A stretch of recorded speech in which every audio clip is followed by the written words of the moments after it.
धान खरीदी नहीं हो पा रही है। अफसरों को, भाजपा के सत्ताधीशों को चढ़ा हुआ है नींद का खुमार। कोई लेना देना नहीं है किसान की तकलीफ से। किसान धान की रखवाली करते हुए जागने के लिए है मजबूर। झेल रहा है भाजपा की किसान विरोधी नीतियों की मार। भाजपा सरकार लगातार अनसुनी कर रही है किसानों की पुकार। आइए आज इसी पर बात करें।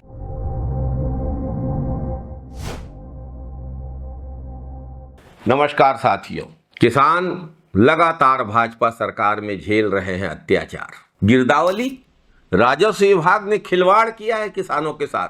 छत्तीसगढ़ में भाजपा सरकार का राजस्व विभाग किसानों के रास्ते में सबसे बड़ा रोड़ा बन के खड़ा है। पहले एग्री स्टेक पोर्टल में पंजीयन के नाम पे किसान होते रहे परेशान, और अब गिरदावरी करके आपने किसानों का रकबा ही काट दिया। किसानों की धान बेचने की लिमिट ही कम कर दी। मनमाने तरीके से आप किसानों को परेशान कर रहे हैं। क्या बिगाड़ा है छत्तीसगढ़ के किसानों ने राजस्व मंत्री का या राजस्व विभाग का, ये किसान समझ नहीं पा रहे हैं। कौन सी नीति है? किसानों की मेहनत पे सरकार ने ताला क्यों लगा दिया है? प्रति समिति प्रतिदिन खरीदी की सीमा कम कर दी आपने।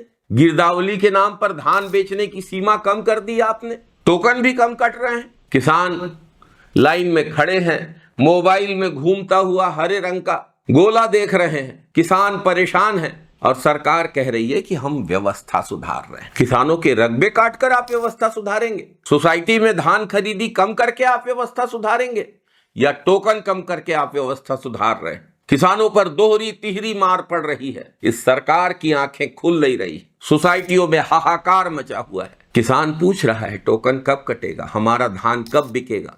हर किसान के जुबान पे यही सवाल है, लेकिन इस आतताई सरकार के कानों तक किसान की आवाज नहीं पहुंच रही है, क्योंकि भाजपा सरकार में सत्ता के गलियारों में सिर्फ इनका अहंकार गूंज रहा है, इनका घमंड गूंज रहा है। जो कंप्यूटर ऑपरेटर सिस्टम जानते थे, समझते थे, उनको दुर्भावना से तबादला कर दिया 30-35 किलोमीटर दूर, ताकि धान खरीदी की व्यवस्था और बिगड़े। और तकलीफ कौन उठा रहा है? छत्तीसगढ़ का धान उगाने वाला किसान। समितियों के अधिकारी कर्मचारियों ने आंदोलन किया। वे सिर्फ अपने लिए कुछ नहीं मांग रहे थे, वे चाहते थे कि धान खरीदी सुचारू रूप से चले, किसानों की परेशानी न हो, इसके लिए मांगे रखी थी उनने।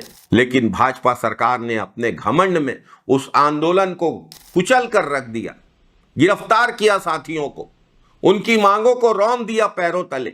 और किसानों के साथ क्या किया? जब धान बोने और रोपाई का समय था तब आपने डीएपी नहीं दिया। जब यूरिया डालने का समय था तब यूरिया ब्लैक में बिक रहा था। आज जब किसान सोसाइटी में धान लेके आ रहा है तो उसके साथ सहानुभूति पूर्वक रवैया अपने के बजाय टोकन नहीं काट रहे हैं। टोकन कट गया तो कह रहे हैं कि पुराना धान है, धान में नमी है, किसान का धान वापस लौटा दे रहे हैं। ये किसान की नहीं, मानवता की बेइज्जती है। छत्तीसगढ़ के किसानों ने धरती को अपने खून पसीने से सींचा है और भाजपा सरकार किसानों के मेहनत को अपमानित कर रही है। किसान हताश है, गुस्से में भी है, और ये गुस्सा जब फूटेगा तो भाजपा सरकार को बहुत महंगा पड़ेगा। छत्तीसगढ़ धान उगाने वाला प्रदेश है, एक फसली राज्य है। किसान अपने साल भर का हर खर्चा इसी धान की फसल से करता है। बड़े सपने थे किसान के कि हमें धान का 3100 रुपए मिलेगा, जो समर्थन मूल्य बढ़ रहा है वो भी मिलेगा, राजीव गांधी किसान न्याय योजना का रुका हुआ किस्त का पैसा मिलेगा। लेकिन भाजपा सरकार ने किसानों के सपनों को